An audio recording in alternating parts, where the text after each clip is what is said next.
அருணகிரின்றவர் அதிக சொத்து உள்ளவராகவும் தான் வீட்டில் ரொம்ப செல்லமாக வளர்ந்த ஒரு பையனாக இருக்கார். தன்னுடைய அக்காவும் ரொம்பவே அன்பாக அவரை பார்த்துக்கிறாங்க.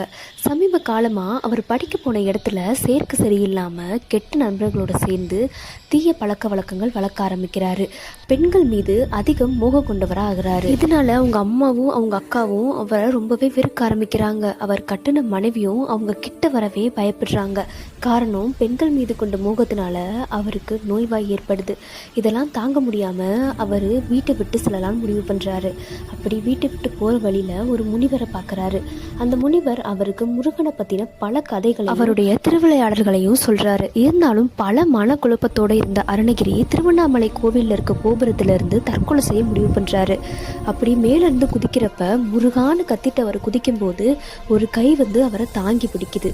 அது வேற யாரும் இல்லை, முருகர் தான் அவரை காப்பாற்றுறாரு. முருகர் அவருடைய நோயை குணமாக்கி அவருடைய நாக்கில் தன்னுடைய வேலை வச்சு சரவணபவ அப்படின்னு எழுதி முருகரை பற்றின பாடல்களை பாடுவதற்கான ஆரம்பத்தை அவர் உண்டாக்குறாரு. இவங்க பாடினது தான் முத்தை தரு பத்தி திருநகை அப்படின்ற பாடல்.